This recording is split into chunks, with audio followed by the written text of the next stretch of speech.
सबों को जय यीशु यीशु सहाय प्रेज द लॉर्ड। प्रार्थना द परिवार फिर से आप सबों का आज की संध्या आराधना प्रार्थना में प्रभु यीशु मसीह के जीवित और सामर्थी नाम से हम सभी प्रार्थना द परिवार के भाई बहन मिलकर साथ में हमारी अगुआ प्रभु की दास सिस्टर एस्थर, प्रभु के दास भाई राज, आप सबों का हार्दिक स्वागत करते हैं, हार्दिक अभिनंदन करते हैं।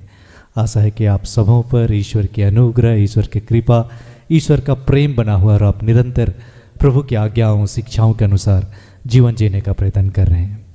हम सभी जानते हैं कि हम में ऐसी कोई योग्यता नहीं, कोई ऐसी बात नहीं कि हम सभी ईश्वर के निकट आ पाएँ, पर यह ईश्वर की अनुग्रह है, ईश्वर की कृपा है हम पर। हम कष्टों में रहते हैं, हम तकलीफ में रहते हैं, परेशानियों में रहते हैं, तिरस्कृत होते हैं, फिर भी हम बड़े विश्वास के साथ उस ईश्वर के पास आते हैं, क्योंकि हम जानते हैं वह ईश्वर जो प्रेमी प्रभु है हमें अपने पास बुलाता है। और जितने भी उस पर भरोसा करते हैं, विश्वास करते हैं, ईश्वर कभी उन्हें लज्जित कलंकित नहीं होने देता। वह उनका सामर्थ है, वह उनका बल है, वह उनका ढाल है। तो प्रभु हर दिन हमें अपने पास अपनी उपस्थिति में हमें लेकर आते हैं, बुलाते हैं। तो आइए, जब प्रभु ने इस समय में हमें अपने पास बुलाया है, अपने उपस्थिति में लेकर आया है, तो हम फिर से बड़े विश्वास के साथ एक मन होकर एक लय के साथ उस ईश्वर की स्तुति करें, उसकी महिमा करें, उसकी प्रशंसा करें, उस पर ध्यान लगाएं। तो आइए, जब प्रभु ने हमें सुंदर मौका दिया, हम इस आराधना प्रार्थना में आगे बढ़ते हैं। तो आज की इस आराधना प्रार्थना में मैं हूँ भाई भूषण, साथ में मेरी दाहिनी ओर है भाई सुमित है, मेरी बाईं ओर है मेरी धर्मपत्नी बहन अंजना, साथ में है बहन मेरी और बहन रेनू। आज की इस आराधना प्रार्थना में आरंभिक प्रार्थना करेंगे भाई सुमित, आराधना में अगुवाई करेंगी बहन रेनू और मैं।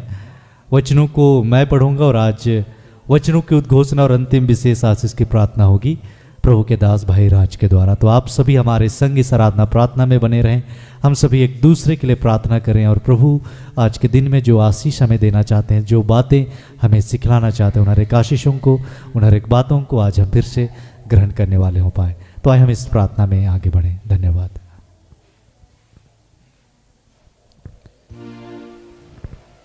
इस घड़ी हम सभी अपनी आंखों को बंद करेंगे और प्रभु से प्रार्थना करेंगे।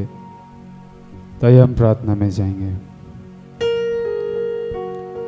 हे महान स्वर्गीय शक्तिमान प्रभु, धन्यवाद देते हैं पिता इस शाम की आराधना प्रार्थना के लिए। प्रभु धन्यवाद करते हैं समय तेरे बच्चे जो लोग यूट्यूब में जुड़ते हैं पिता, हम हर एक के लिए आपका धन्यवाद करते हैं। पिता परमेश्वर, इस घड़ी पिता हम सभी तेरे निकट आते हैं, तो उससे प्रार्थना करते हैं पिता कि इस घड़ी हम सबों को पिता उस आत्मा, पवित्र आत्मा को देना प्रभु। हे पिता परमेश्वर, ताकि हम आत्मा और सच्चाई से इस घड़ी तेरी स्तुति, तेरी आराधना कर पाए, तेरी महिमा कर पाए प्रभु। हे पिता परमेश्वर, इस घड़ी ऐसे जितने भी प्रोग्राम जहाँ कहीं भी हो रहे पिता, हर एक को आपके हाथों में समर्पित करते हैं। हे पिता परमेश्वर, इस घड़ी पिता हम तुझसे क्षमा चाहते हैं पिता, अपने हर एक पाप, दोष, गुनाह, अपराधों के लिए जो हमने जाने अनजाने में तेरी इच्छा के विरुद्ध में कोई भी ऐसा कार्य किया पिता, उन हर एक पापों को तू क्षमा करना हे पिता परमेश्वर।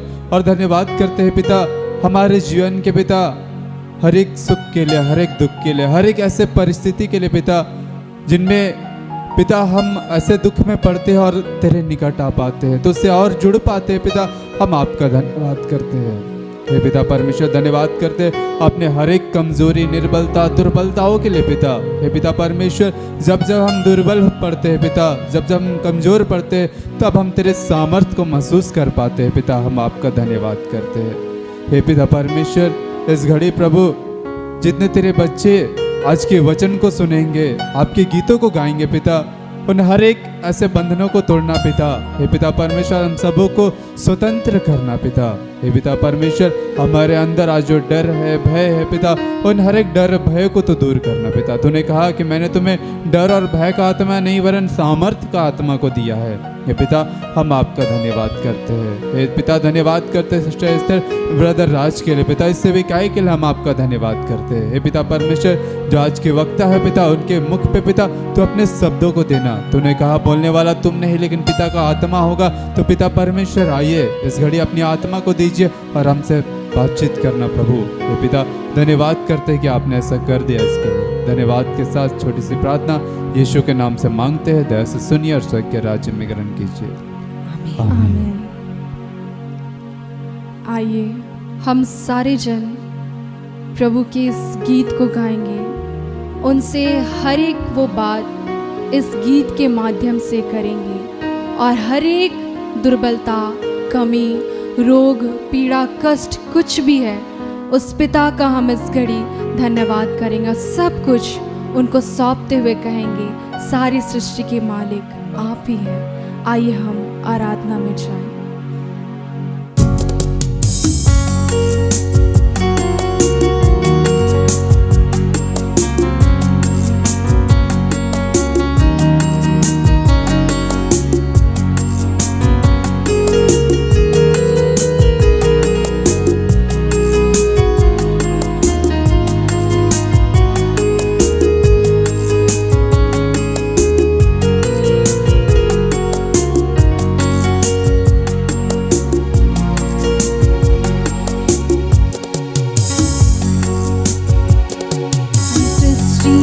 मालिक तुम ही हो, सारी सृष्टि के रक्षक तुम ही हो। करती है तुझको सादर प्रणाम, गाती है तेरे गुणगान। सारी सृष्टि के मालिक तुम ही हो, सारी सृष्टि के रक्षक तुम ही हो।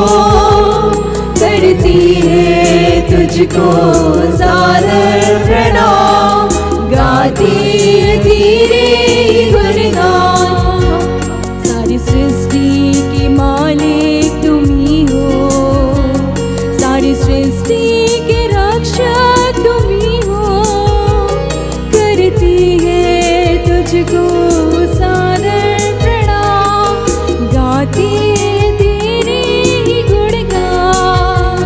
सारी सृष्टि के मालिक तुम ही हो, सारी सृष्टि के रक्षक तुम ही हो। करती है तुझको सादर प्रणाम, गाती है तेरे गुणगान।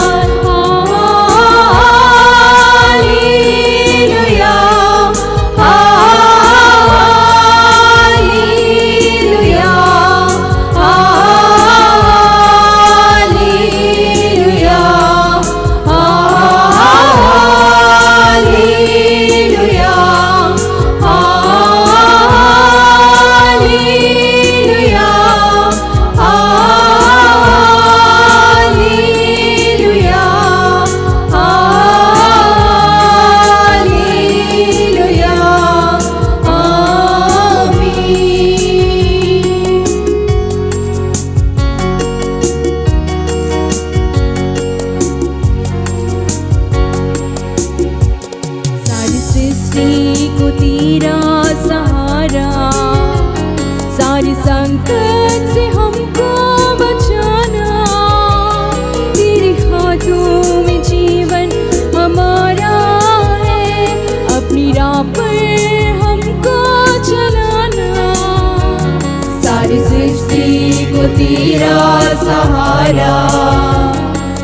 संकट से हमको बचाना।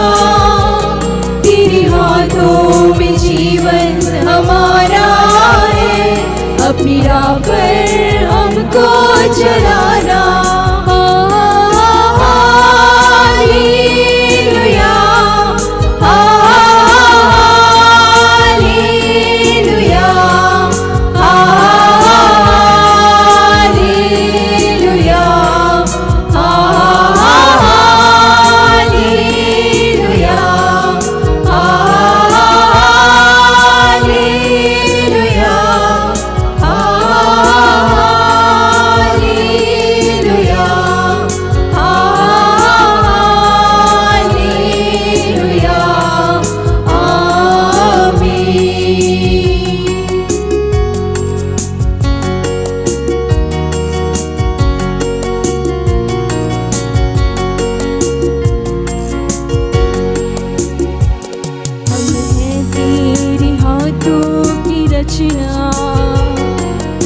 हम पर रहे तेरी करुणा, तन मन धन हमारा तेरा है, इन शैतान को छूने न देना।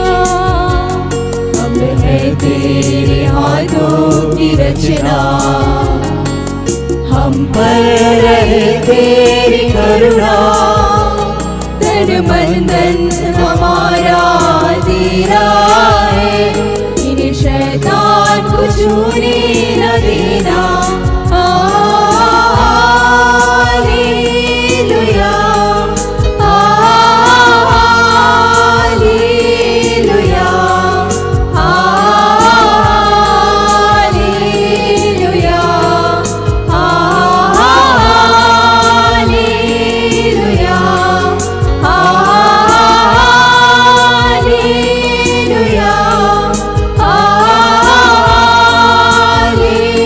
हालेलुया, हालेलुया, आमीन।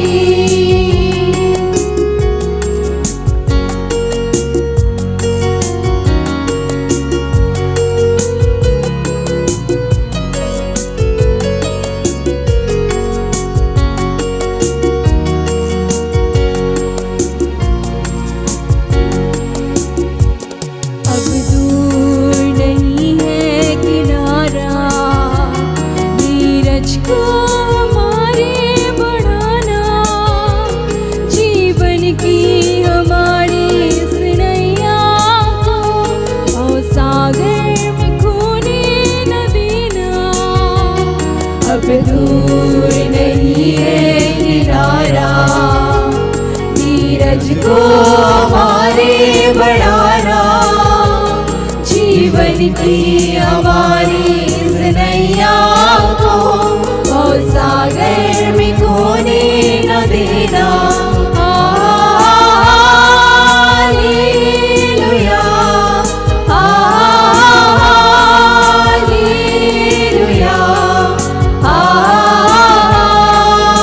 हालेलुया,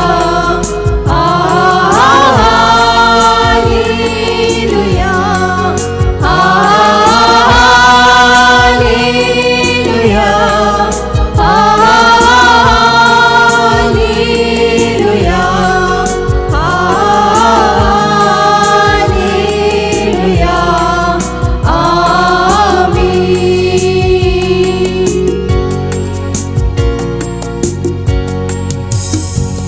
सारी सृष्टि के मालिक तुम ही हो, सारी सृष्टि के रक्षक तुम ही हो, करती है तुझको सादर प्रणाम, गाती है तेरे ही गुणगान। सारी सृष्टि के मालिक तुम ही हो, सारी सृष्टि के रक्षक तुम ही हो, करती है तुझको सादर प्रणाम, गाती है तेरे गुणगान। Hallelujah, hallelujah, hallelujah,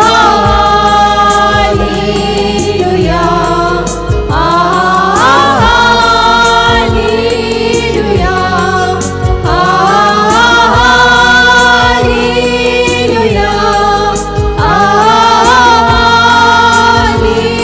hallelujah, hallelujah, आमीन।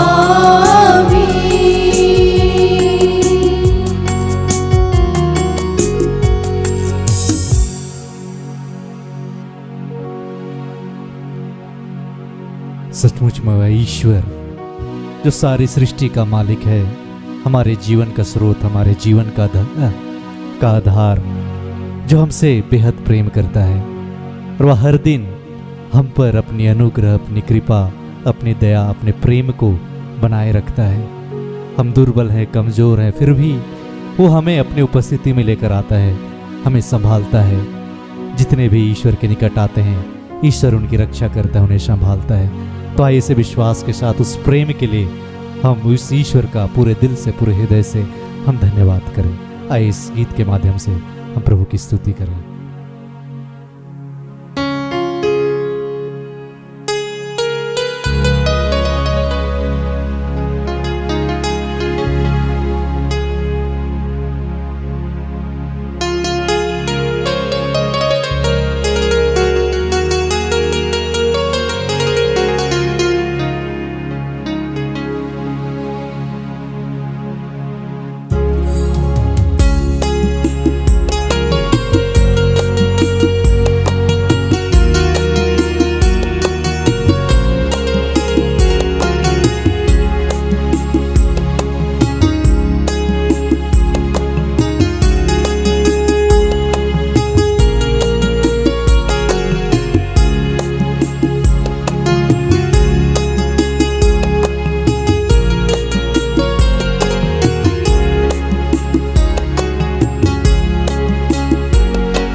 ये गीत सदा मैं गुनगुनाता रहा, ये गीत सदा मैं गुनगुनाता रहा।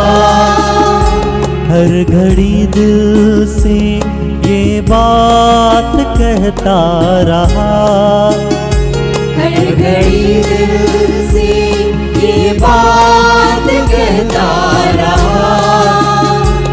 ये गीत सदा मैं गुनगुनाता रहा, ये गीत सदा मैं गुनगुनाता रहा।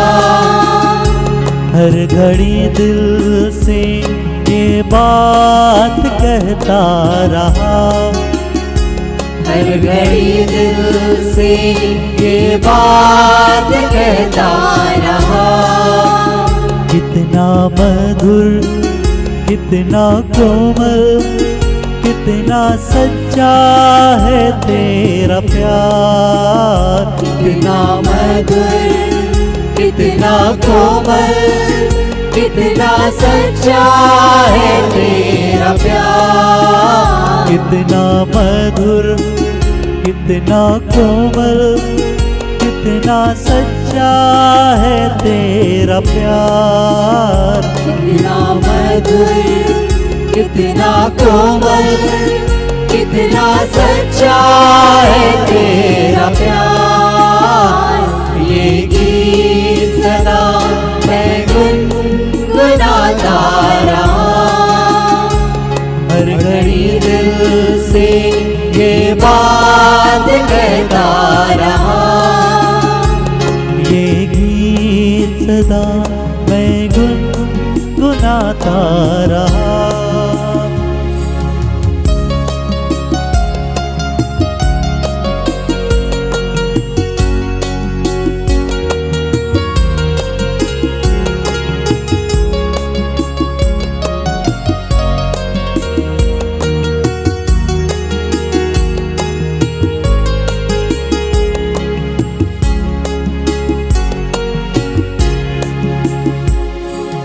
जीवन के हर एक कदम पर तूने साथ दिया,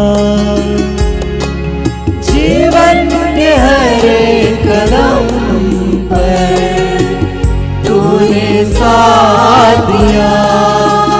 मैं तो समझा कभी बेरहम, हर भरम तूने दूर किया।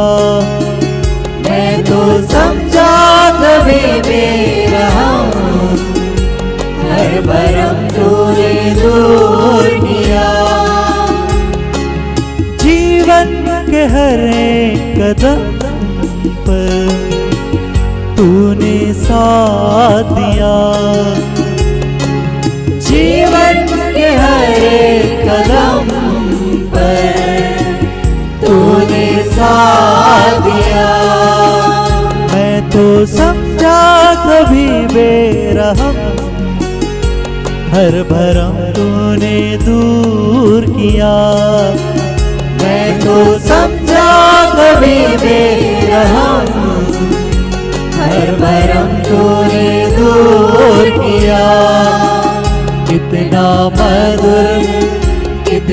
कोमल, कितना सच्चा है तेरा प्यार, कितना मधुर, कितना कोमल, कितना सच्चा है तेरा प्यार। ये गीत सदा मैं गुनगुनाता रहा, हर घड़ी दिल से ये बात कहता रहा। ये गीत सदा मैं गुनगुनाता रहा।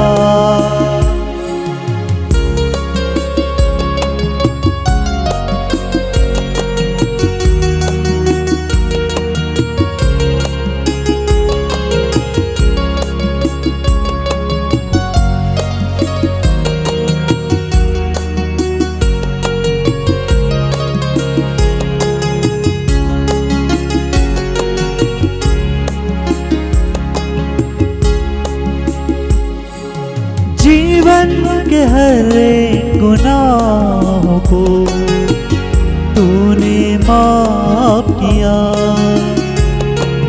जीवन के हर एक गुनाह को तूने माफ किया।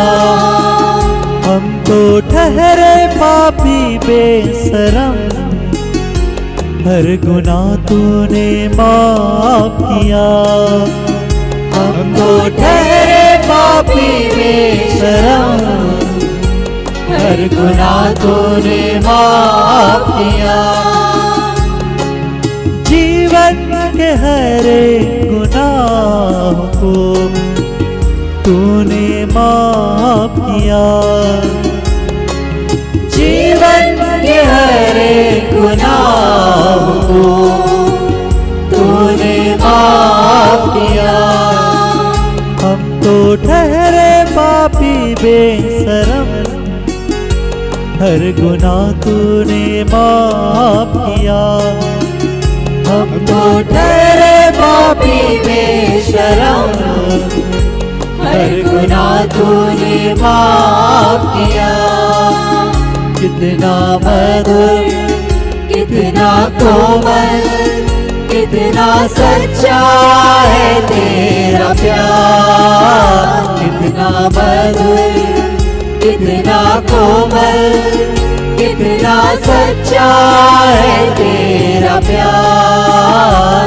ये गीत सदा मैं गुनगुनाता रहा, हर घड़ी दिल से ये बात कहता रहा। ये गीत सदा मैं गुनगुनाता रहा।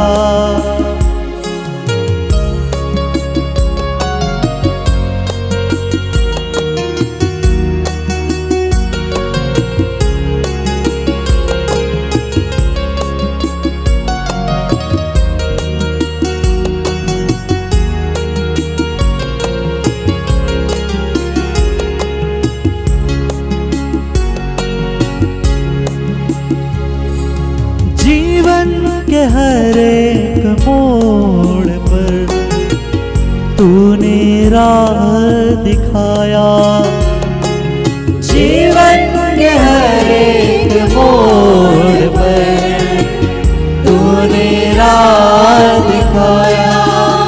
मैं तो फिरता रहा दर बदर, हर अंधेरा तूने दूर किया। मैं तो फिरता रहा दर बदर, हर अंधेरा तूने दूर किया। जीवन के हर एक मोड़ पर तूने राह दिखाया, जीवन के हर एक मोड़ पर तूने राह दिखाया। मैं तो फिरता रहा दर बदर, हर अंधेरा तूने दूर किया। मैं तो फिरता रहा दर बदर, हर अंधेरा तूने दूर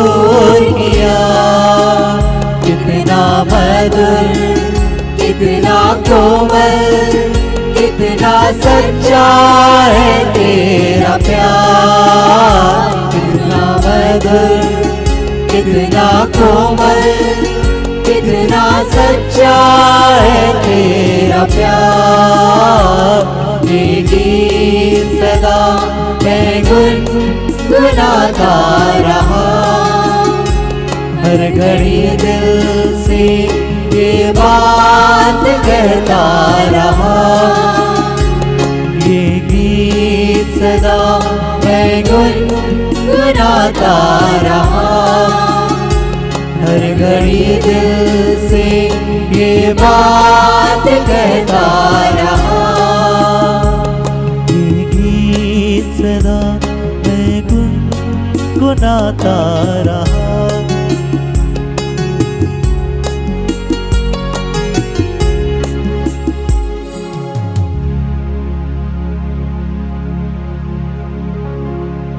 धन्यवाद पिता, तेरी महिमा हो, तेरी स्तुति, तेरी आराधना प्रभु। फिर से सब कुछ आपके हाथों सौंपते समर्पित करते हुए इस आराधना को, इस प्रार्थना को हे पिता हम यीशु नाम में आपको चढ़ाते हैं। सुनकर अपने स्वर के राज में ग्रहण कीजिए। आमीन।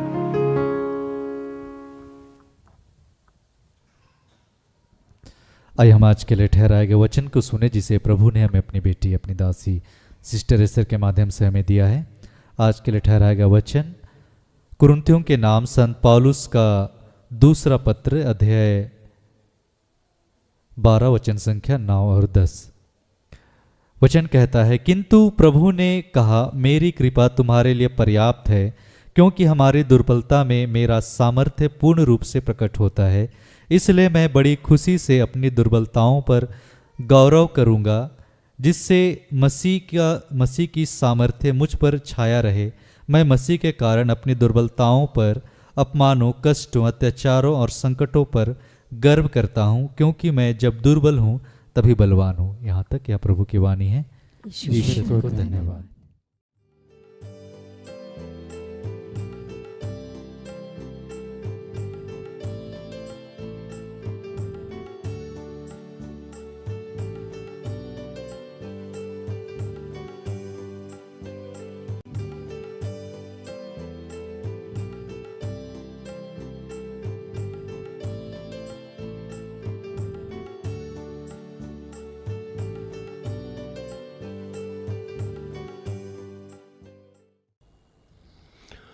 सबों को जय यीशु। यीशु सहाय। आइए प्रार्थना करें।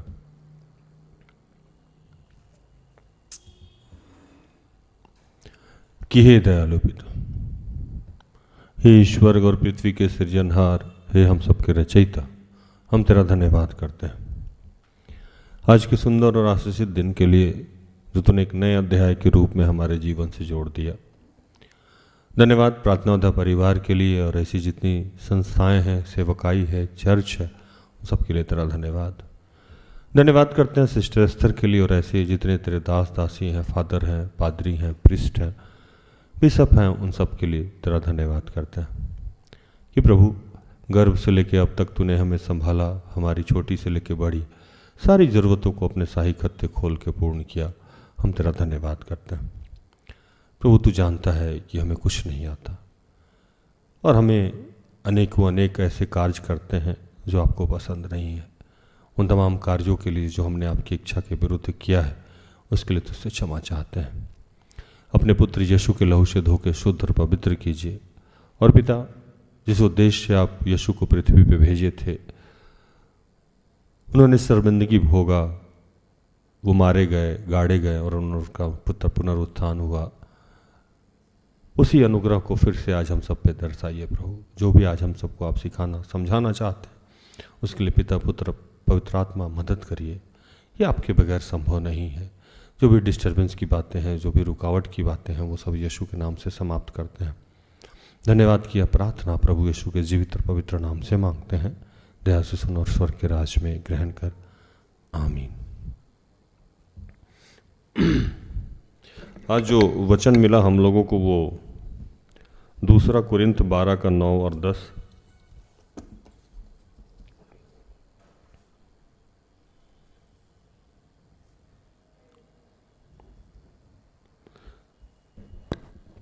उसने मुझसे कहा, मेरा अनुग्रह तेरे लिए बहुत है, क्योंकि मेरी सामर्थ्य निर्बलता में सिद्ध होती है।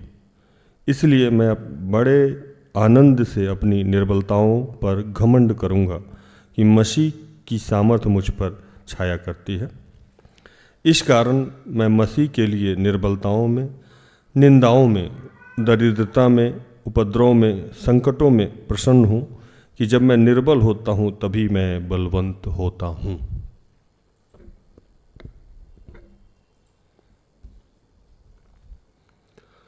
ये वचन बेसिकली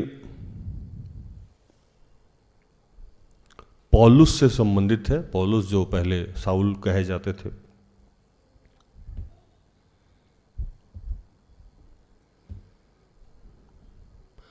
मैं जैसा कि बताता रहता हूँ कि पौलुस एक ऐसा सेवक हैं जो ज़्यादा से ज़्यादा सेवक बनाने का कार्य किया गया उनके माध्यम से प्रभु के द्वारा। और उनके बारे में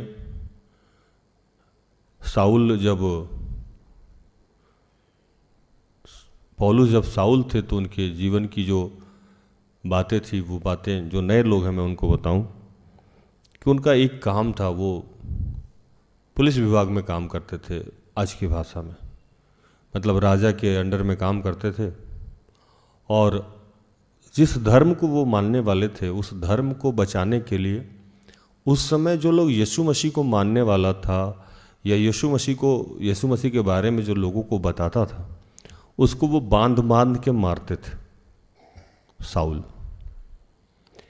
और इतने सेवक को उन्होंने मारा होगा, बांधा होगा या जेल किया होगा, जिसकी संख्या गिनी नहीं जा सकती।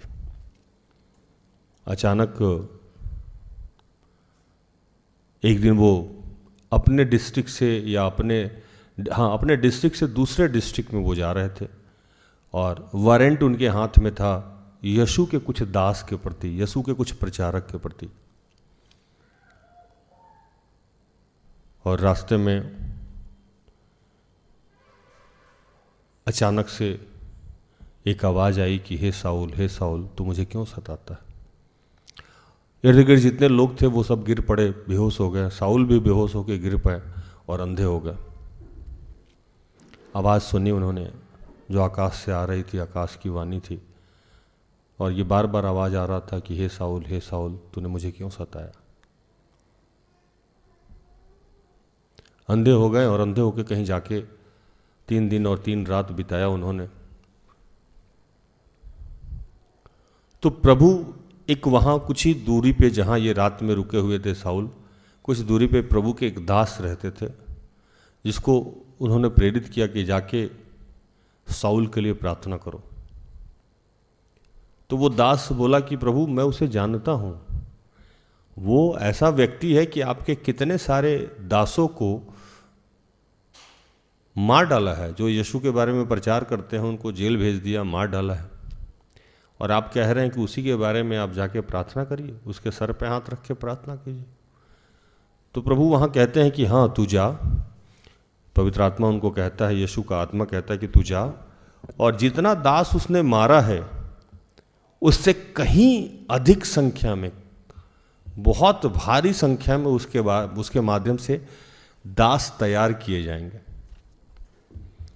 और साउल के पास वो नबी दास जाते हैं और उन्होंने प्रार्थना किया, और साउल की आंखें चली आई, और बाद में उनका नाम पौलुस पड़ा। ये फिर कभी किसी दिन। तो पौलुस जो साउल जो बाद में पौलुस हो गए, वो जगह जगह जाते थे, कलीसिया का निर्माण करते थे, सेवक बनाते थे। इन दिनों लगातार आप ये प्रचार में मेरे सुन रहे, और हर टॉपिक पे मैं बार बार ये बात कह रहा हूँ कि साउल ये भी लिखे हैं कि पूजा करना अच्छा है या नहीं अच्छा है, शादी करना अच्छा है या नहीं अच्छा है, प्रसाद खाना अच्छा है या नहीं अच्छा है, क्या पहनना है, बाल कितना बड़ा रखना है, कितना छोटा रखना है, दुपट्टा रखना है नहीं रखना है। आपको अजीब लगेगा, बाइबल में सारी चीज़ें लिखी गई, कुछ भी उन्होंने नहीं छोड़ा है।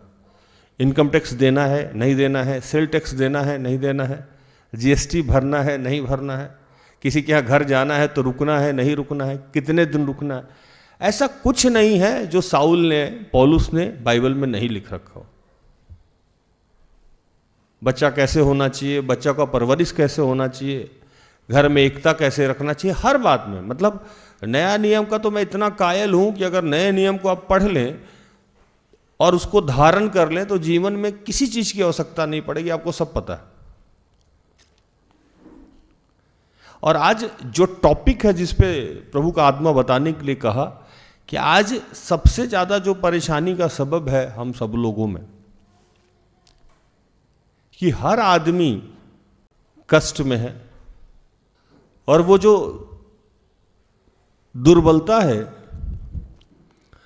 उस दुर्बलता में हमें क्या करना चाहिए, इस पे आज हम बात करेंगे। दुर्बलता मतलब कोई आदमी को लगातार गाली पड़ रहा है सास से, कुछ कर नहीं पा रहा है। दुर्बलता मतलब कि कोई बच्चा पढ़ाई नहीं कर पा रहा है। दुर्बलता मतलब कोई नशा में है। दुर्बलता मतलब किसी का बॉयफ्रेंड है, छूट नहीं रहा। कोई ना कोई ऐसी कमजोरी जो हम चाह के भी हटा नहीं पा रहे। उस समय हमारा बिहेवियर कैसा होना चाहिए और उस समय हमें क्या करना चाहिए।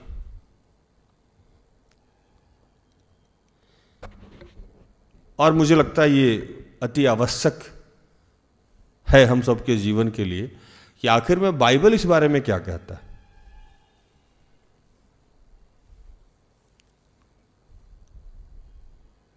जैसे कोई आदमी बरसों से बीमार है, बीमारी नहीं जा रही, तो बहुत बार आपने मेरे मुंह से या किसी और के जुबान से सुना होगा कि दंड है, पाप है, कष्ट है, फलाना है, ढिकाना है। लेकिन कहीं ना कहीं वो आदमी उस कंडीशन में दुर्बल भी तो है। बेबी अच्छी नहीं मिली, सह जा रहा है, दुर्बल है। पति अच्छा नहीं मिला, सह जा रहा है, दुर्बल है। माँ बाप अच्छे नहीं है, बच्चे कष्ट में है। बच्चे अच्छे नहीं, माँ बाप, कहीं ना कहीं हम सबके जीवन में दुर्बलता है। बहन खराब है, भाई खराब है, घर की कोई ऐसी समस्या है जो बरसों से नहीं जा रही और हम उसको झेले जा रहे हैं, झेले जा रहे हैं, झेले जा रहे हैं। तो पौलुस इस बारे में लिखते हैं पवित्र आत्मा के सामर्थ्य से। पौलुस बड़ा प्यार से समझा रहे हैं कि तुमको पता है कि मैंने कितना कष्ट सहा है, मैंने कितनी परेशानी सही है, और बार बार क्या परेशानी पौलुस ने सहा है थोड़ा आप जान लीजिए। पौलुस कह रहे हैं कि सेवकाई के लिए, सेवा कार्य करने के लिए मैंने क्या क्या किया है आपको आइडिया भी नहीं है। साउल से पौलुस तो मैं बन गया, लेकिन इसके लिए मैंने कितनी सारी कुर्बानियां उठाई हैं, और मैंने प्रभु से कहा कि ये हटा दीजिए, ये नहीं होने दीजिए। लिखते हैं एक जगह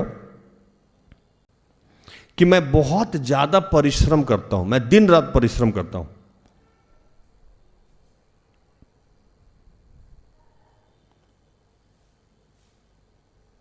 तेईस 11:23 में लिखते हैं कि क्या वे मसीह के सेवक हैं? मैं पागल के समान कहता हूं कि मैं उनसे बढ़कर हूं अधिक परिश्रम करने से। मैं कोई भी सेवक जो उस समय पौलुस के साथ का सेवक था, उन सब से ज्यादा वो लेबोरियस थे, मेहनत करते थे, और साथ में वो पार्ट टाइम बिजनेस भी करते थे, किसी से पैसा नहीं लेते थे।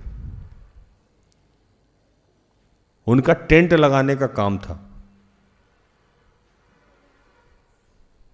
उसके पहले वो सिपाही थे जिससे उनको सैलरी मिलती थी। जब वो सेवकाई करने लगे तो किसी पे भार ना हो इसलिए बहुत सारा और भी काम करते थे। तो लिखते हैं कि इतना ज़्यादा मैं परिश्रम करता हूं जितना आप सोच नहीं सकते हैं। अगर आपको लग रहा है कि आप अपने घर में हैं, परिवार में हैं, कलीसिया में हैं और सबसे ज़्यादा आप काम करते हैं, तो ये कोई बहुत बड़ी बात नहीं। जितने भी प्रभु के महान सेवक और दास दासी हैं वो बहुत परिश्रमी रहे हैं, वो आलसी नहीं रहे। अगर आपको लगता है कि आप ही के साथ हो रहा है, आप ही एक दुर्बल हैं, आप ही के जीवन में कष्ट है, तो ये जान लीजिए कि जितने भी प्रभु के दास हैं,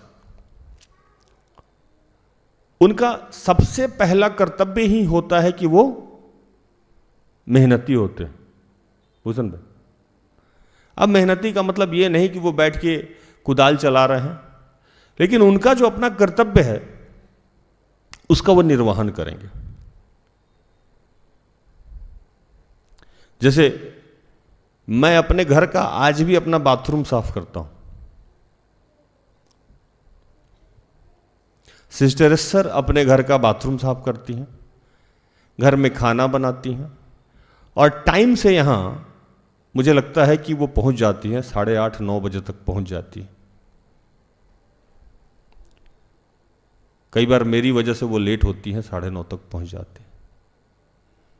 अगर वो कहें कि प्रभु ये मेरे ही जीवन में समस्या है, मैं इतना, और यहाँ आके सुबह से लेकर 2 बजे तक काउंसलिंग करती हैं, फिर उसके बाद अपना पर्सनल प्रार्थना है, आराधना है, फिर शाम का आराधना है, प्रार्थना है, फिर दोपहर का प्रेयर मीटिंग है, फिर शाम में जाने के समय में प्रेयर मीटिंग है।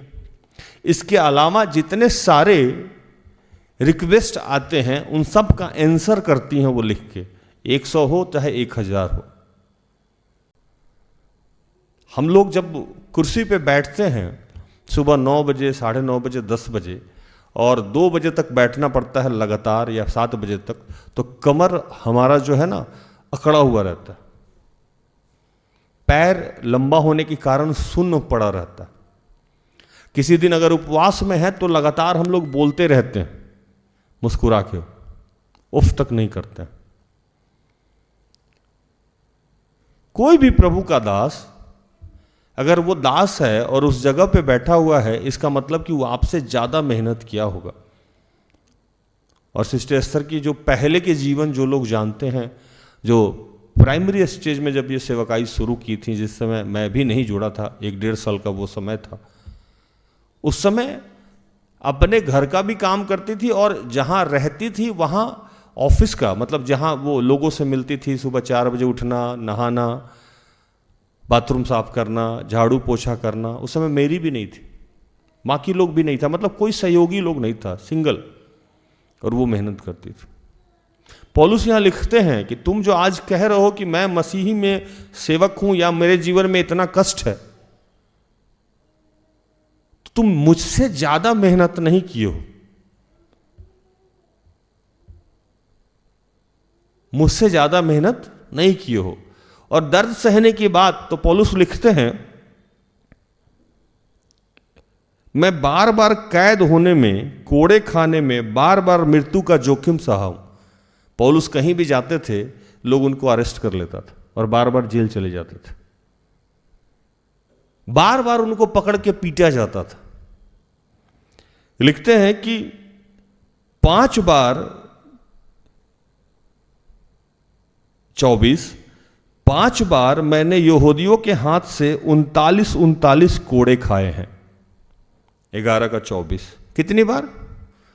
5 बार यहूदियों के हाथ से 39 कोड़े खाए हैं।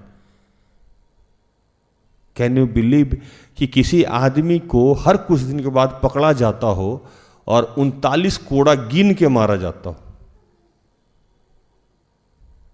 फिर भी वो आदमी सेवकाई करना बंद नहीं कर रहा। और आप कहते हैं कि आपके जीवन में समस्या है, आपके जीवन में दुर्बलता है, आप ही समस्या में हैं, आप ही कष्ट में हैं। तो पौलुस लिख रहे हैं कि ये कष्ट जो मैंने झेला है, आपसे बड़ा सेवक हूं मैं। मतलब जो जितना कष्ट झेला वो उतना बड़ा सेवक।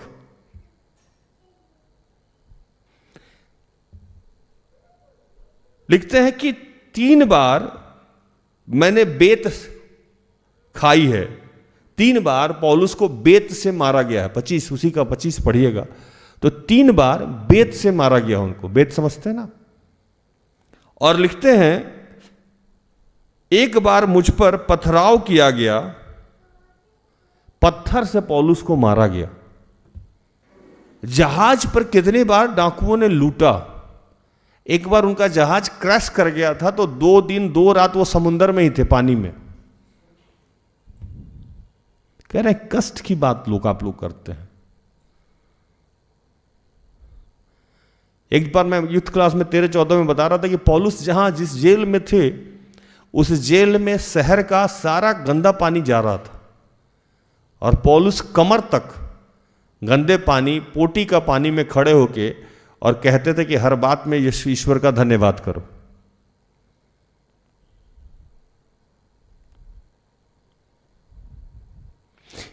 आपके जीवन में जो समस्या है वो कष्ट है, अब तो कुछ भी नहीं है। जितने प्रभु के दास सह चुके हैं और सहते हुए आगे बढ़ रहे हैं वो आपने कभी सोचा भी नहीं होगा। दाऊद राजा बनने के प्रक्रिया में जब थे और साउल जब उनको खोज रहा था मारने के लिए, तो कई रात वो भूखे और प्यासे जंगल में रहते थे।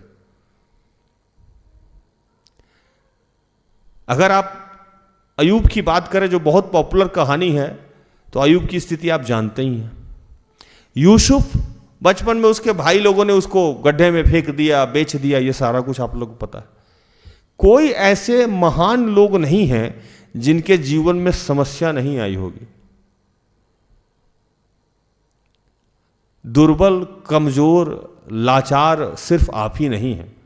जब मुझसे लोग आके कहता है कि मेरे जीवन में ये समस्या है, तो मैं सिस्टर एस्तर को देखता हूं, सिस्टर एस्तर मुझे देखती है कि ऐसी कौन सी समस्या है जो आज समझ में नहीं आती है, जो ये लोग झेलता है। जैसे आजकल बच्चे कहते हैं एसी रूम का नहीं चल रहा, इसलिए समस्या है।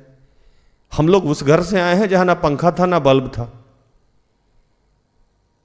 और वो जो पहले के जमाना में जो हम लोग के यहाँ बोलते थे बेना, वो जो फोंपी लगा हुआ था, ऐसे ऐसे नचा नचा के पंखा चलाते थे, याद है ना? बांस का बना हुआ था, वो भी नचा रहे हैं, रात में सो गए तो हाथ ऐसे गिर गया। आंगन में मच्छरदानी लगा के और ऊपर से उसके मच्छरदानी के ऊपर चादर हम लोग बिछाते थे ताकि ओस नहीं पड़े। और मच्छरदानी कैसे लगाते थे हम लोग? तो बांस का 2 फट्टी लेके चौकी के अंदर ऐसे क्रॉस फंसा देते थे, याद है ना? और आज के बच्चे मैट्रेस पे सोते हैं, अटैच लेटरिन बाथरूम है। हम लोगों का अटैच लेटरिन बाथरूम तो छोड़ दीजिए, बारिश में आंगन के बीच में चापाकल हुआ करता था, वहां से भींगते हुए पानी लाते थे। और पूरे घर में एक बाथरूम था जो घर के बहुत पीछे था, तो और घर की संख्या 25 से 30 आदमी। सुबह सुबह हम लोग खेत में, मैदान में, कहां कहां जाते थे। अमित सही है ना? और आजकल के बच्चे तो बेड से दाहिने मुड़ते हो तो अटैच लेटरिन बाथरूम, वो भी कमोड वाला, फ्लश लगा हुआ, सारा सुख सुविधा है, तब भी वो आके रोएंगे। ये समस्या है। गैस तो मुझे याद है कि मैं बहुत बाद में गैस का चूल्हा देखा। जब मैं 25 साल 30 साल का हो गया तो मुझे पता लगा गैस का चूल्हा भी होता है। नहीं तो वही घर में स्टोव था, मिट्टी का चूल्हा, शीशम का पत्ता जलाया जाना, कुनाई का चूल्हा। लकड़ी पे खाना बनाते हुए माँ को मैंने देखा है, मिट्टी का 3 मुंह वाला चूल्हा, एक पे दाल चढ़ा हुआ, एक पे चावल चढ़ा हुआ, एक पे सब्जी चढ़ा हुआ।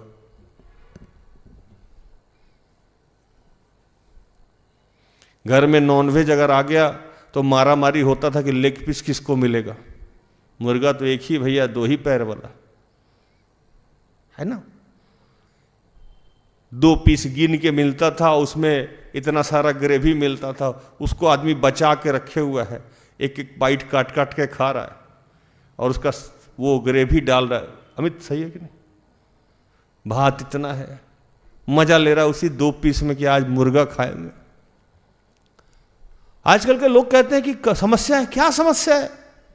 पौलुस यहां लिखते हैं कौन सी समस्या है आपके जीवन में? ऐसी क्या घटना घट रही है जो आपको समझ में नहीं आ रहा है? पौलुस लिख रहा है मैंने जो सहा है, ईश्वर के नाम पे कब आपने सहा है? और लिखते हैं कि मैंने प्रभु से कहा कि प्रभु ये जो कमजोरियां हैं, ये जो दुर्बलताएं हैं, ये कष्ट है, हमारे जीवन से हटा दो। मैंने बार बार प्रार्थना किया, मैंने बार बार प्रार्थना किया कि प्रभु हटा दो, प्रभु हटा दो, प्रभु हटा दो। तूने मेरे ही माध्यम से कितने लोगों का जीवन बदला है, मेरे जीवन की ये दुर्बलता, ये समस्या हटा दे।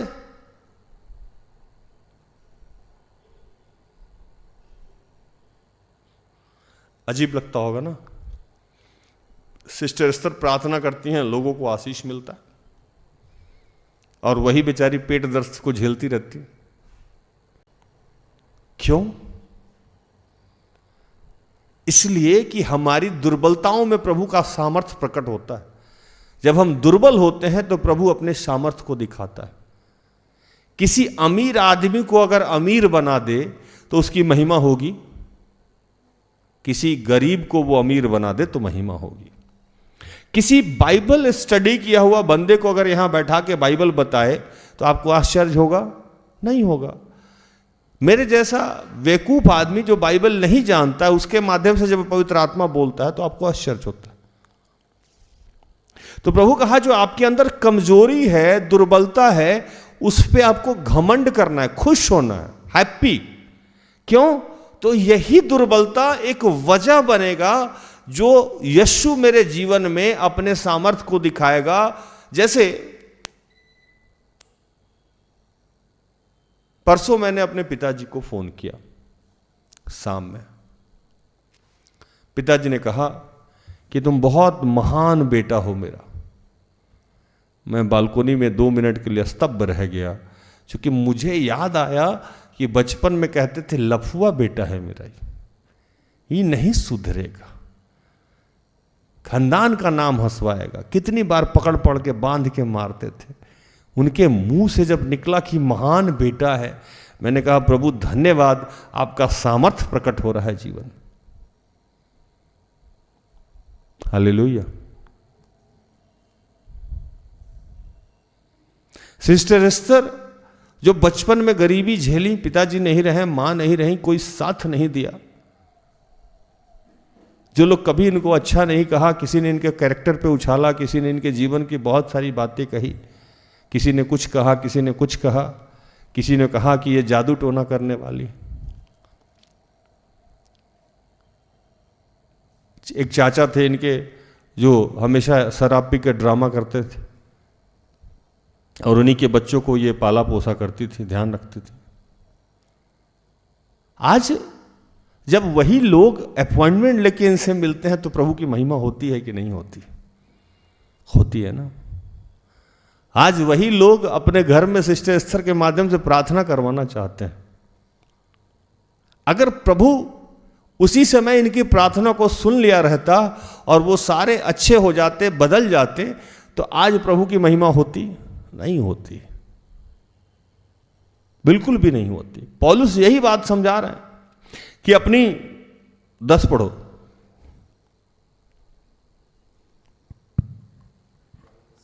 बारह का 10। इस कारण मैं मसीह के लिए निर्बलताओं में और निंदाओं में और दरिद्रता में और उपद्रवों में और संकटों में प्रसन्न हूँ, क्योंकि जब मैं निर्बल होता हूँ तभी बलवंत होता हूँ। लिखता है कि निंदाओं में, जब आप लोग को शिकायत मिल रहा हो, जब आप लोग को गाली पड़ रहा हो, जब समाज से तिरस्कार मिल रहा हो, तो क्या करना है? खुश होना है, घमंड करना है। अरे क्यों घमंड करना है? कुछ बेहतर होने वाला है। दरिद्रताओं में मतलब आप गरीबी को झेल रहे हैं, भूख और प्यास झेल रहे हैं, कुछ अच्छा होने वाला है। कुछ ऐसा होगा जो आपको समझ से बाहर है। उस समय आपको खुश होना है। किसको खुश होना है? जो प्रभु के मार्ग पे चल रहे हैं, उसको खुश होना है। प्रभु के मार्ग पे चल रहे हैं फिर भी आपको गाली पड़ रहा है, प्रभु के मार्ग पे चल रहे हैं फिर भी आप बीमारी में हैं, प्रभु के मार्ग में चल रहे हैं फिर भी आप भय विचार में गिर जा रहे हैं, प्रभु के मार्ग में चल रहे हैं फिर भी आप नशे में पड़ जा रहे हैं, प्रभु के मार्ग में चल रहे हैं फिर भी आप गरीबी में से नहीं जा रही है, उस आदमी को घमंड करना है। इसका मतलब कुछ ऐसा होने वाला है आपके जीवन के माध्यम से जो बहुत आश्चर्यजनक होगा। और पौलुस यहां कहते हैं, लिखते हैं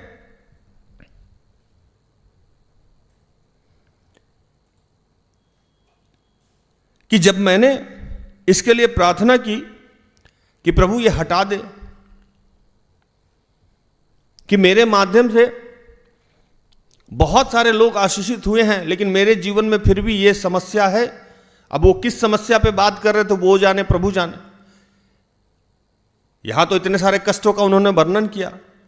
तो प्रभु ने उससे कहा कि देख पौलुस, अगर ये भी कमजोरी तुम्हारे अंदर से हटा लेंगे तो तुम घमंडी हो जाएगा, तुम सिद्ध पुरुष हो जाएगा।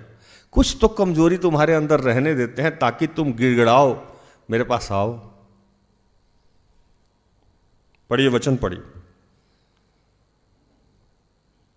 7, 12 का 7, 8।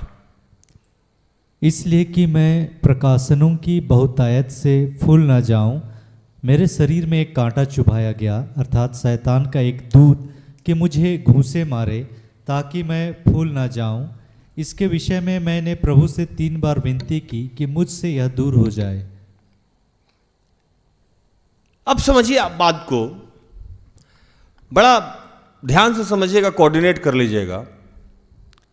हर आदमी के जीवन में कोई ना कोई ऐसी समस्या है जो वो चाहता भी है तो नहीं हटता है, उसमें पड़ा रहता है।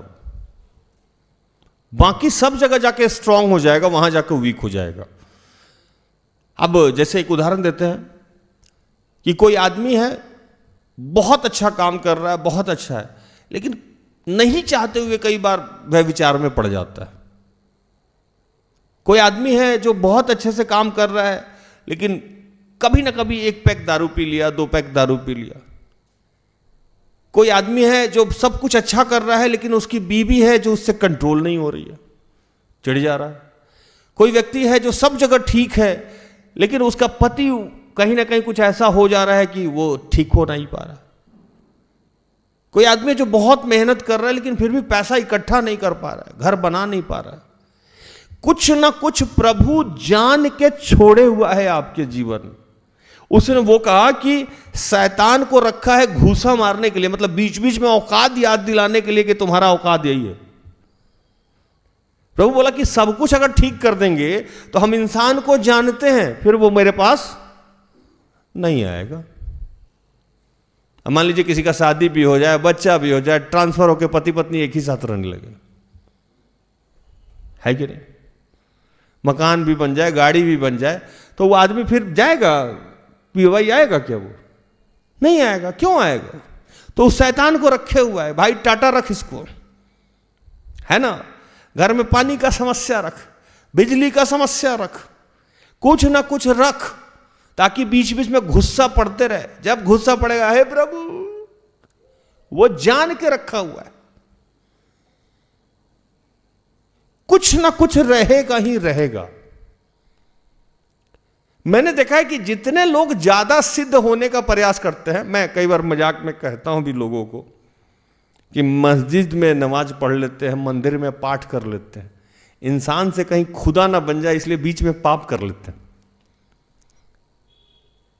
ज्यादा सिद्धता के चक्कर में प्रभु ज्यादा पड़ता है। जैसे आप अयूब के जीवन में कोई पाप नहीं था, प्रभु मारा गुस्सा ले जाके, पूरा बाल बच्चा सब सत्यानाश, चेक कर लेता है। तो आप कोऑर्डिनेट करिए मेरे बातों को आज, कि आप सबके जीवन में कुछ ना कुछ ऐसा है जो आपसे हटता ही नहीं। आप चाहे उपवास कर लीजिए, प्रार्थना कर लीजिए, गिड़गिड़ा लीजिए, रो लीजिए, वो नहीं जाएगा। कोई आदमी आलसी है, सब जगह ठीक है, नींद ही नहीं खुलेगी उसकी, उसी के लिए उसको गाली पड़ रहा। अब उसके देर से उठने के लिए उसको गाली पड़ रहा। कोई आदमी है सब जगह ठीक है, लेकिन कोई ना कोई कर्जा वाला आके उसको सुना जाए कर्ज के लिए। कोई आदमी है जो सब जगह ठीक है, करोड़ों रुपया है, अच्छा है, ये है वो है, अब लेकिन बेचारे शादी नहीं हो रहा है ना, दिए जा रहे प्रभु गुस्सा में। कोई आदमी पूरा परफेक्ट है, लेकिन पेट में दर्द है, सिस्ट हो गया, जा ही नहीं रहा। ऐसी गुस्सा प्रभु ने मार के रखा है कि वो आपका औकात सीधा करके रखा है। हालेलुया। मतलब आपको बांध के रखेगा। जैसे मैं अपनी बात बताऊं कि मैं सारा जगह बहुत कॉन्फिडेंस से रहता हूं। जैसे पैसा की बात आएगी, प्रभु उतना ही पैसा देता है जितना जरूरत है, उससे ऊपर देगा ही नहीं। वो जानता है कि जैसे इसको फुल फ्लेज में पैसा दे दिया गया, ऐसा ना उड़ जाएगी।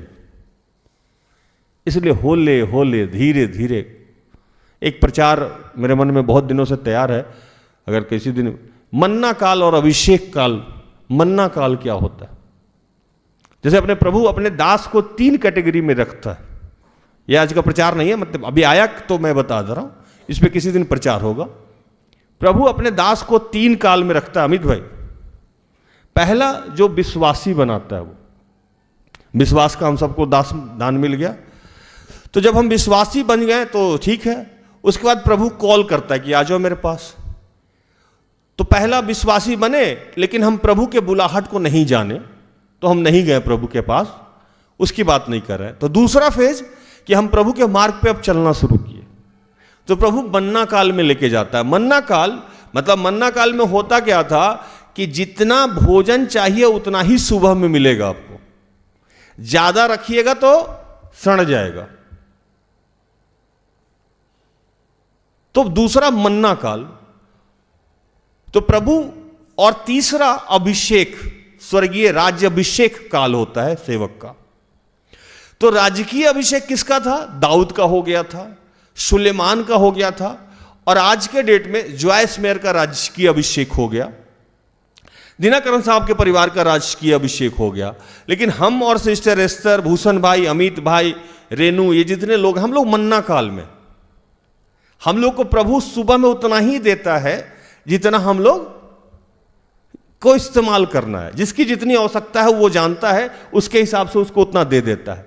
अगर कोई दास दासी उसमें से बचा के रखे तो उसका गाड़ी पंचर हो जाएगा, घर में बीमारी हो जाएगा। इसलिए हम पैसा सेव नहीं करते, क्योंकि वो बचाने ही नहीं देगा, स्टोर नहीं करने देगा, है ना।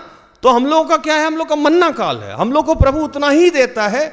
स्टोर अगर किए, आप नोट कर लेना अमित भाई, भूषण भाई, जहां 1,000 रुपया बचाए, मोबाइल गया, कुछ ऐसा हो गया जहां जाके वो दे दोगे। जब तक नहीं बचाए हो कोई समस्या नहीं आएगा, जिस दिन बचाए उसी दिन समस्या में। हम बचाते ही नहीं। हमको इस बात का बहुत पहले पवित्र आत्मा सिखा दिया था। हम इंतजार कर रहे हैं कि प्रभु राजकीय अभिषेक कब दोगे। राजकीय अभिषेक चार्टेड प्लेन है, कहीं जाने के लिए नहीं सोचना है, शॉपिंग में बजट देख के शॉपिंग नहीं करना है, खाने के लिए नहीं सोचना है, घूमने के लिए नहीं सोचना है। प्रभु में रह के कोई भी सुख सुविधा सब दे देगा प्रभु। वो राजकीय अभिषेक है, जो तीसरा अभिषेक होता है हर सेवक का। जैसे मैंने नाम लिया डीजीएस दिनाकरण साहब, 15,000 करोड़ का अंपायर है बहुत पहले। जॉयस मेयर, पूरे वर्ल्ड में सेवकाई जाना जाता है। और ऐसे उनसे भी बहुत बड़े बड़े सेवक हैं जिसको आप नहीं जानते। तो 3 फेज होता है। अब मेरे साथ क्या है कि प्रभु मेरा पैसा पकड़ के रखता है मन्ना काल में, छोड़ ही नहीं रहा है।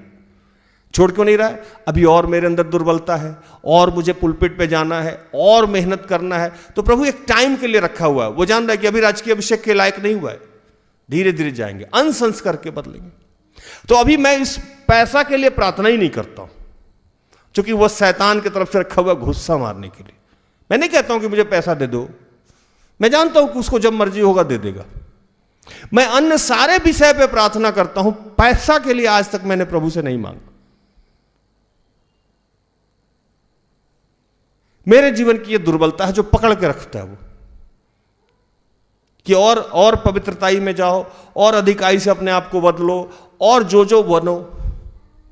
आप कोई ना कोई ऐसा सब्जेक्ट आपके जीवन में होगा जो आपके चाहने से नहीं खत्म होगा। आज मैं ये बता के जा रहा हूं, कुछ ना कुछ ऐसा पॉइंट है जो आपसे नहीं जाएगा। तो उसमें करना क्या है?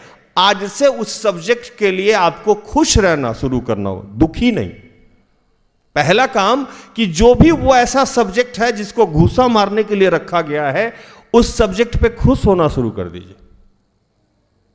अब जैसे सिस्टर एस्तर की जीवन की मैं बात बताऊं, सिस्टर एस्तर को अपने घर से बड़ा लगाव था, बहुत प्यार।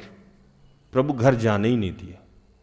घर की दूरी 70 किलोमीटर, और 12 में घर छोड़ने के लिए बिल्ला बोला, और हमको लगता है 2-3 साल तो घर जाने भी नहीं दिया, जबकि बस भी दरवाजा से होकर क्रॉस करती थी। रोज बैग अपना तैयार करती थी, घर जाएंगे, किराया भी 50 रुपया, घर नहीं जाना है। शैतान ने एक ऐसा कमजोरी, दुर्बलता बना के रखा है गुस्सा मारने के लिए। रोज रोती थी। सब काम कर सकती हैं, भूखे रह सकती हैं, प्यासे रख सकती हैं, रात भर प्रार्थना सकते हैं, घर का सारा काम कर, लेकिन घर जाना है, घर जाना है, घर जाना है। तो जिस बात पे आप रिजिड हैं और आपको उस बात के लिए दुख निकल रहा है, आंसू निकल रहा है, घर जाना है, घर जाना है, घर जाना है, जाने ही नहीं देगा। अगर कोई आदमी एकदम रिजिड है, शादी करना है, करना है, करना है, नहीं करने देगा। करके दिखाइए, नहीं करने देगा। कोई आदमी को नहीं, हमको सारा काम छोड़ के धनी बनना है, जैसे मेरे घर सपना था, धनी बनेंगे, विधायक बनेंगे, मंत्री बनेंगे, फैक्ट्री खोलेंगे, नहीं करने देंगे। बाकी सब काम करेंगे, यही नहीं करने देंगे।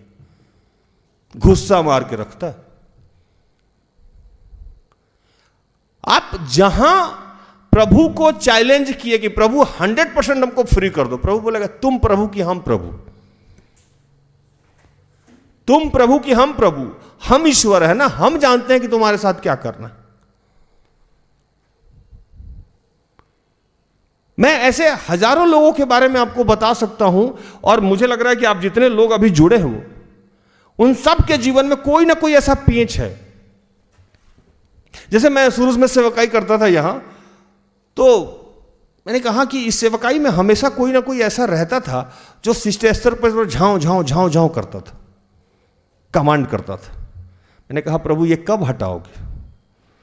कोई ना कोई एक रहता था जो उम्र में बड़ा या बड़ी रहती थी।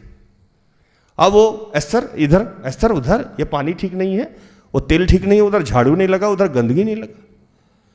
मैंने कहा प्रभु इसको हटा दो, यही इनको यहां का अम्मा बना दो, कोई और नहीं चाहिए,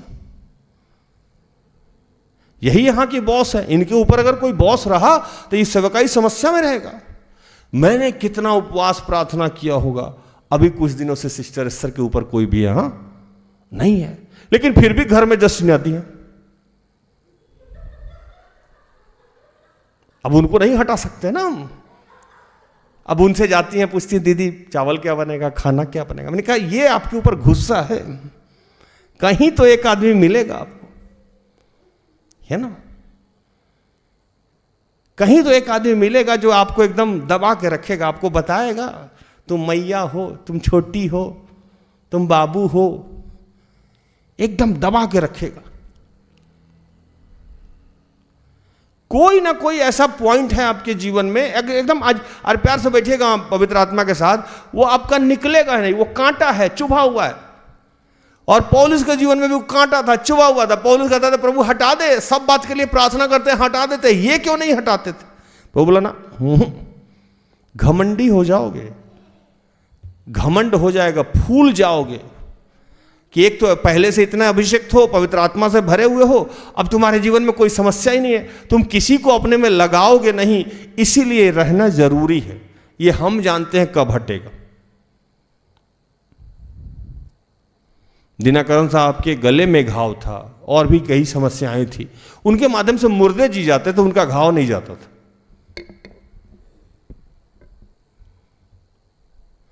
ऐसे सैकड़ों सेवक के नाम मैं बता दूंगा आपको। दाऊद जो पूरे लोगों को मार मार भगाता था, लेकिन साउल से भागता फिरता था, जबकि जब चाहता था साउल को मार देता, लेकिन साउल से भाग भाग के 10-15 साल बिता दिया। वो दुर्बलता क्या पूछा? हजारों पटरानियां रहने के बाद भी दाऊद एक दिन भयविचार में गिर गया, दुर्बलता।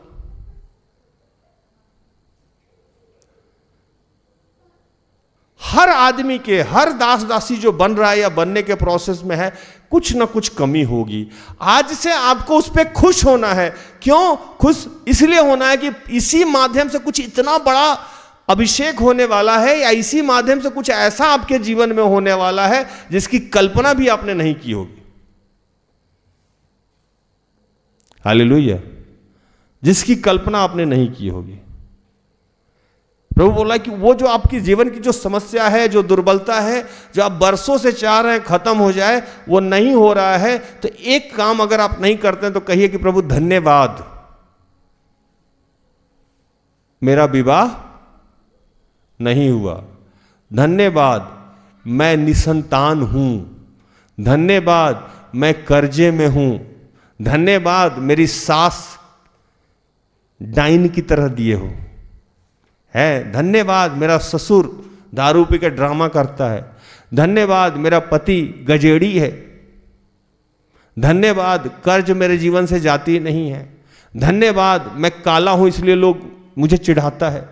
धन्यवाद मैं नाटी हूं, लोग इसके लिए मुझे चिढ़ाता है। धन्यवाद मुझे लोग हथनी कह के बुलाता है।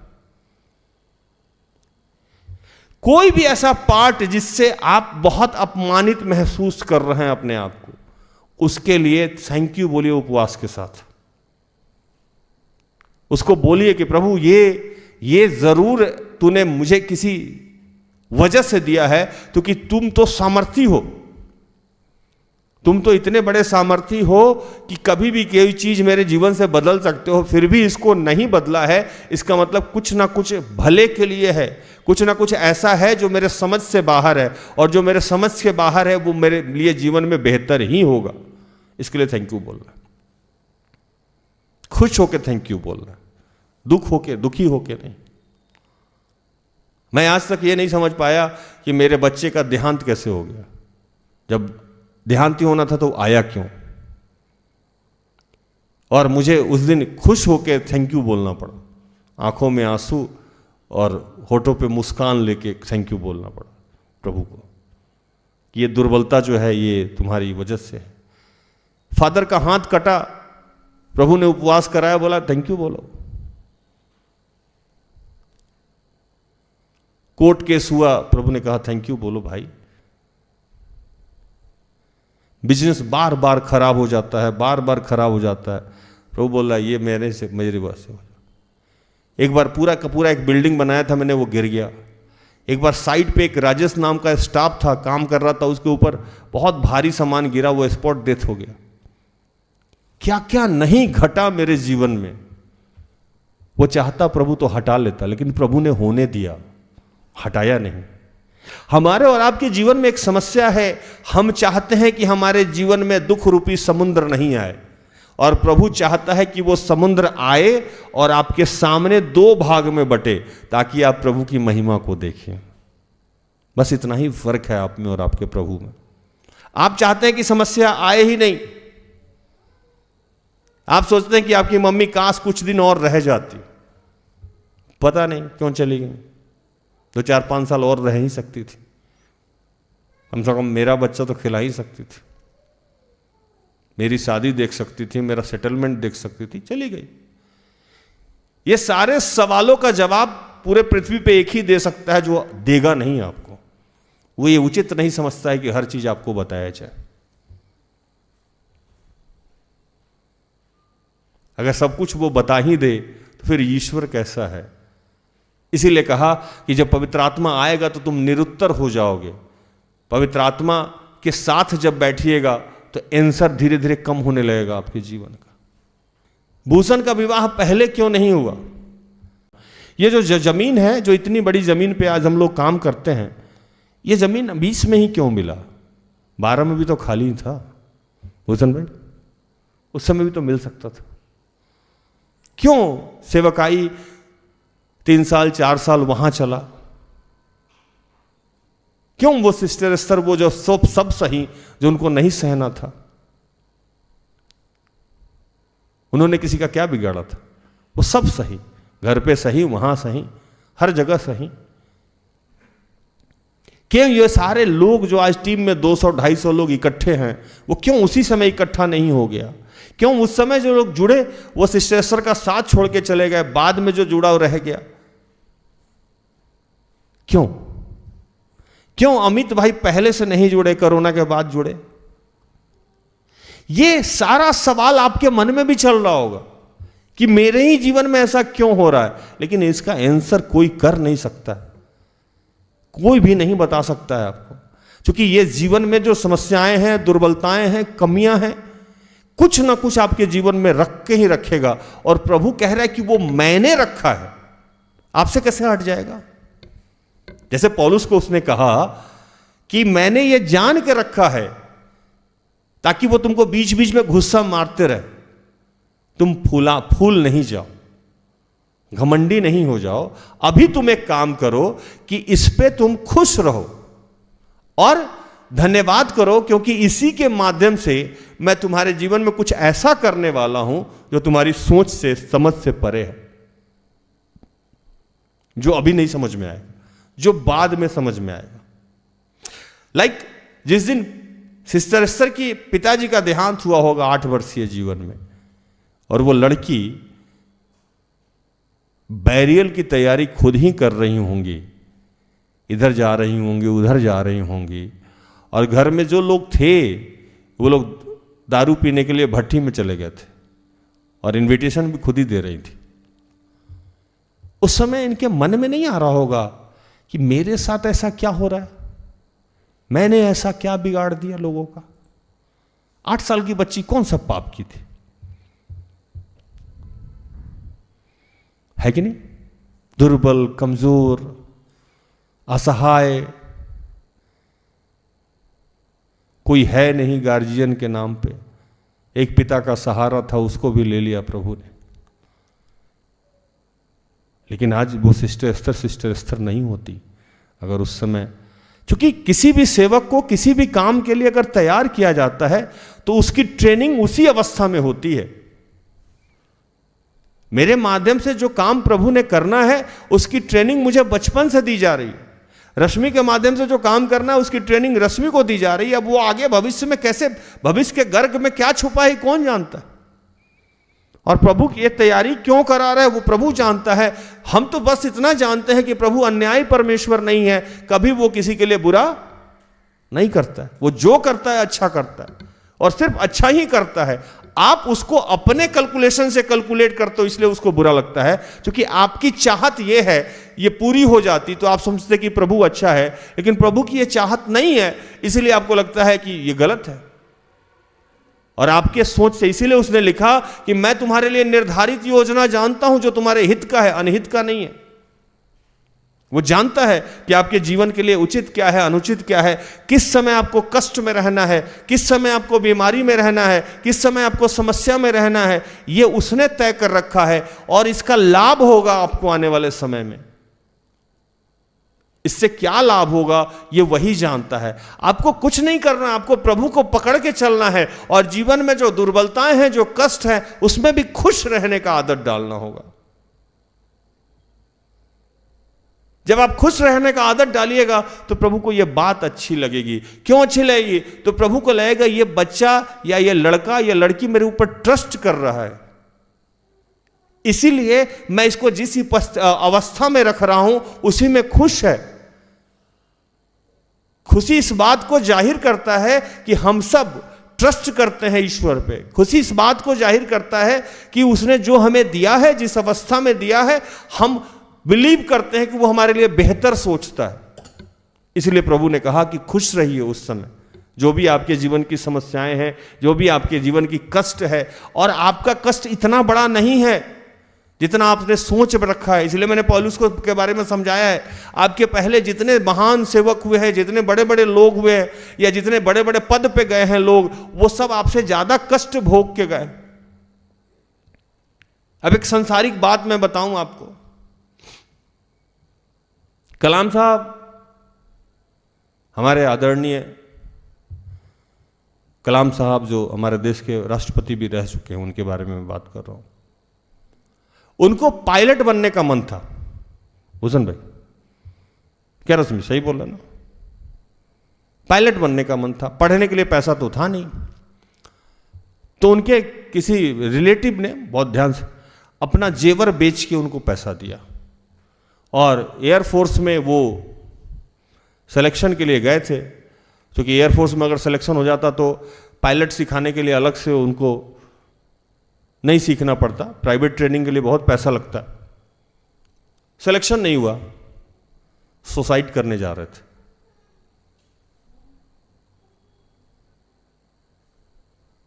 तो जहां सुसाइड करने जा रहे थे वहीं एक आदमी ने मिला और बोला कि उन्होंने उनको रोका और सारी कहानियां इन्होंने सुनाई। तो उन्होंने बोला कि तुम प्लेन उड़ाने के लिए नहीं बने हो, तुम कुछ ऐसा उड़ाओगे जो समझ से बाहर होगा। कलाम साहब इस बात को उस समय नहीं समझे होंगे कि वो क्या उड़ाएंगे, और क्या उड़ाया उन्होंने? मिसाइल ही उड़ा दिया, ऐसा चीज उड़ाया उन्होंने जो सोचने से परे था।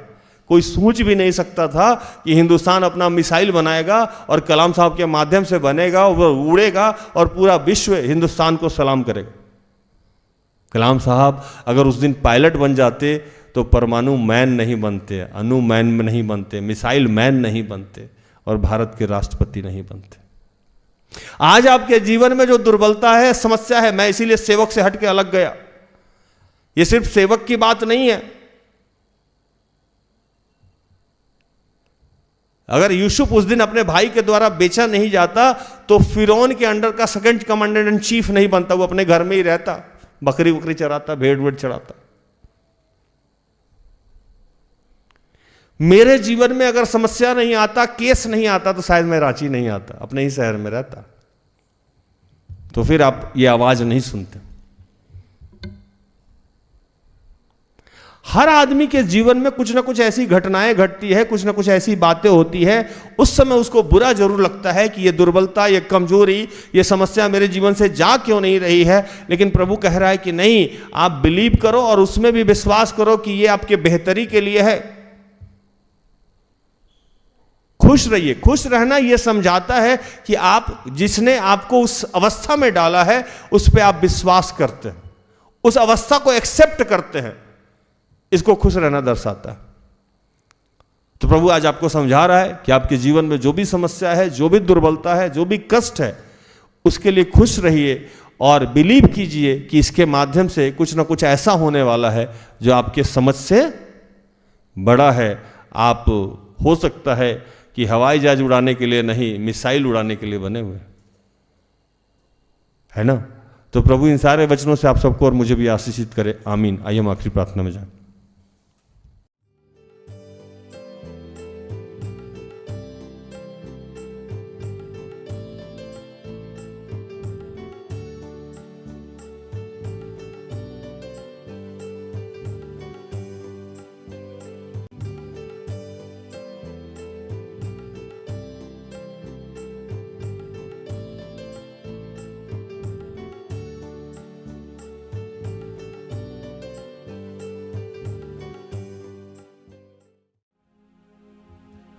अपनी आंखें बंद करें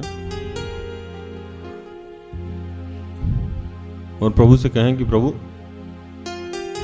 मेरे जीवन में जो ये बीमारी है, गरीबी है, लाचारी है, तिरस्कार है, निंदा है, अपमान है, दरिद्रता है, जो भी समस्या है प्रभु, उसके लिए हम तेरा धन्यवाद करते हैं, क्योंकि तू इसी के माध्यम से इसको समाप्त करके अपने सामर्थ्य को हमारे जीवन में दिखाने वाला है। अगर ये नहीं होता तो तेरी उपस्थिति को हम समझ नहीं पाते प्रभु। इसी के माध्यम से हम तेरी उपस्थिति को समझेंगे और तेरी महिमा को देखेंगे। प्रभु, इस अनुग्रह के लिए हम तेरा धन्यवाद करते हैं।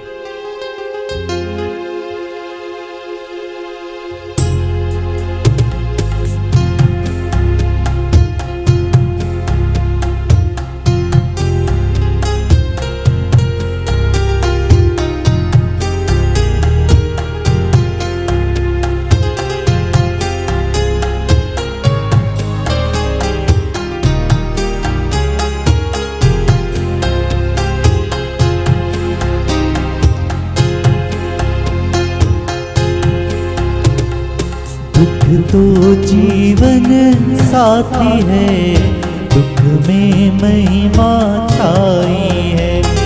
दुख तो जीवन साथी है, दुख में महिमा छाई है। सब कोई गाइए। तो जीवन साथी है, दुख में महिमा छाई। जो आप लोग अपने घरे में हैं, घरों में हैं, फिर भी इस गाने को गाइए मेरे साथ।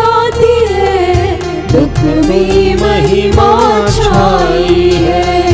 विपदा के सेज पर प्रभु और मुझसे मिलते हैं। विपदा के सेज पर प्रभु और मुझसे मिलते हैं। प्रभु और मुझसे मिलते हैं। दुख तो जीवन साथी है, दुख में महिमा छाई है। दुख तो जीवन साथी है, दुख में महिमा छाई है। हे प्रभु, जितने तेरे बीमार बच्चे हैं जो इस दुख में हैं, मैं उनके लिए प्रार्थना करता हूँ। निशा, अंजलि, राम परवेश, आनंद, पंकज, बोनीफेश, मैक्सिमा, समीरा, तारा, अभिषेक के लिए। जो नशे से ग्रसित है, मैं उनके लिए प्रार्थना करता हूँ। अंजलि, अनिमेश के लिए। जो बेरोजगार है, मैं उनके लिए प्रार्थना करता हूँ। निशांत, रोनल, मंजू, रंजू, शैलेश, संदीप, संजू, रेशमा, प्रियंका, संजीरा, अनिल। जो लोग पारिवारिक प्रार्थना चाहते हैं, एलिजाबेथ, पूनम, असुंता, शलीमा। जो कर्ज में है, प्रार्थना चाहते हैं, आर्यान, निर्मला। जो जीवन संबंधित प्रार्थना चाहते हैं, जमीन संबंधित प्रार्थना चाहते हैं, प्रेमलता। जो निसंतान है, प्रार्थना चाहते हैं, आभा, एडलिन। जो विवाह के लिए प्रार्थना चाहते हैं, श्वेता, अनूप, संजय, उर्मिला। जो पवित्र आत्मा के लिए प्रार्थना चाहते हैं, झिरगा, मंजू, शर्मिला। मैं उन तमाम लोगों के लिए जो आज जिस भी समस्या में है प्रभु, समस्याओं को तू जानता है प्रभु। आज उन तमाम समस्याओं के लिए, वो चाहे कर्ज हो, हम बड़े आनंद के साथ तेरा धन्यवाद करते हैं। जब लोगों ने हमें अपमानित किया, हम बड़े आनंद के साथ तेरा धन्यवाद करते हैं। जब लोगों ने हमारा तिरस्कार किया, हम बड़े आनंद के साथ तेरा धन्यवाद करते हैं। जो गरीबी हमने देखी है, जो भूखमरी हमने देखी है, जो हमारे पास वस्त्र नहीं था, जो हमारे अपने लोगों ने हमारा साथ छोड़ दिया था, जब हमारे भाई ने हमारा दिल तोड़ा था, उसके लिए हम तेरा धन्यवाद करते हैं प्रभु। जब हमारी पत्नी ने हमारा तिरस्कार किया था, जब पति ने हमारी बेइज्जती की थी प्रभु, जब बच्चे हमारी बात नहीं सुनते थे, जब माँ बाप ने हमें अपमानित किया था, जब आस पड़ोस के लोग ने हमें तिरस्कृत किया था, जब बेरोजगारी की वजह से जब हमने अपमान सहा था, जो पढ़ाई हमें नहीं आता है उसके लिए जो अपमानित हुए थे, इन तमाम बातों से प्रभु आज तेरी महिमा को हम देख पा रहे हैं, इसलिए हम तेरा धन्यवाद करते हैं।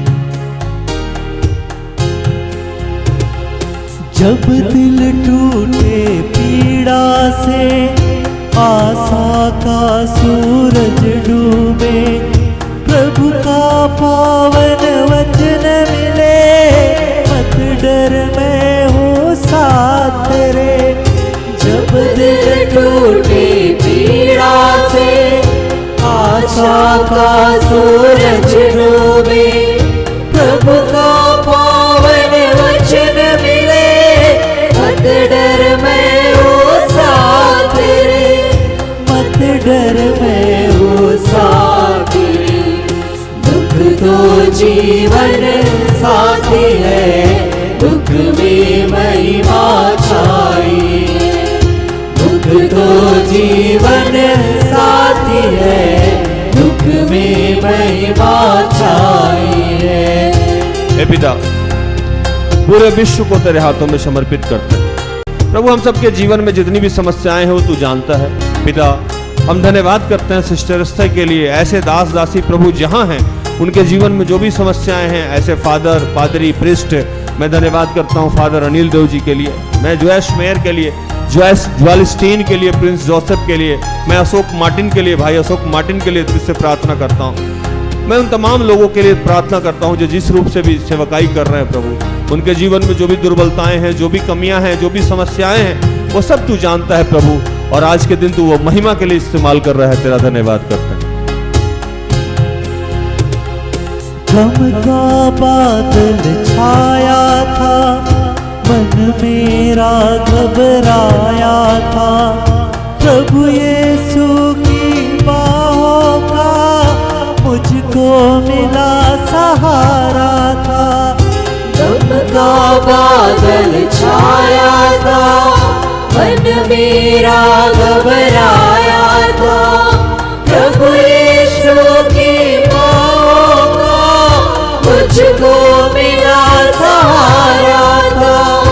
मुझको मिला सहारा था। दुख तो जीवन साथी है, दुख में महिमा छाई है। दुख तो जीवन साथी है, दुख में महिमा छाई है। पिता का धन्यवाद कीजिए। आज प्रभु ने बहुतों को स्वतंत्र किया है, बहुत सारे बंधन से, बहुत सारी समस्याओं से, बहुत सारे दुख से। जो लोग प्रभु को कोसते थे आज वो सब स्वतंत्र हुए। बहुत लोग जो ईश्वर को कोसते थे, अपने बड़ों को, अपने रिश्ते को में जो लोग हैं उनको कोसते थे, प्रभु ने आज उन्हें स्वतंत्र किया है। बहुत लोग आज कर्ज से मुक्त किए जा रहे हैं। बहुत सारे लोग जो अपमानित हो रहे थे, उनके अपमान से प्रभु ने उन्हें निंदा से मुक्त किया है। और बहुत सारे लोग आज अपने जीवन में एक नया उजाला, एक नया मार्ग देखने जा रहे हैं। धन्यवाद कीजिए प्रभु का।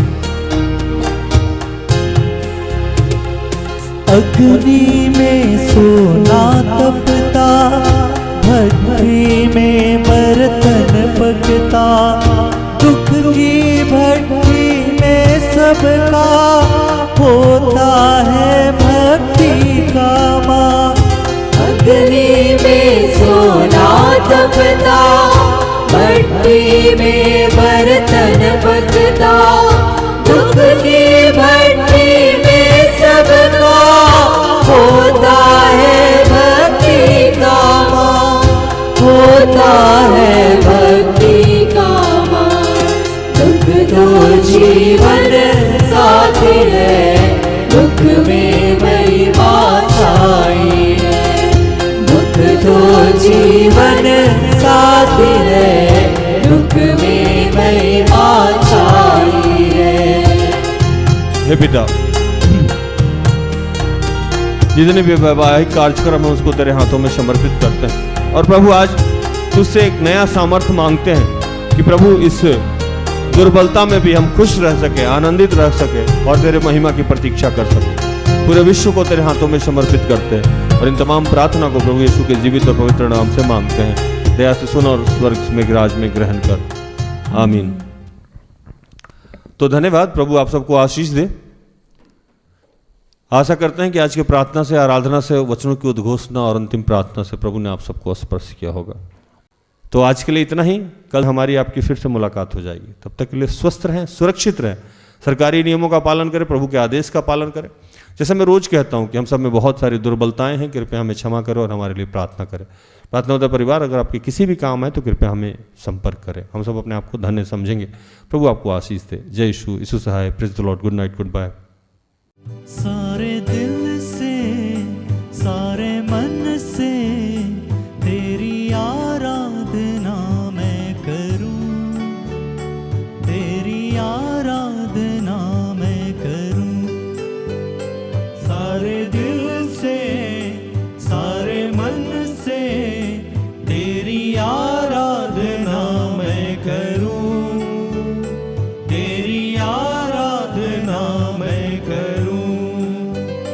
सारे दिल से, सारे मन से तेरी आराधना मैं करूं, तेरी आराधना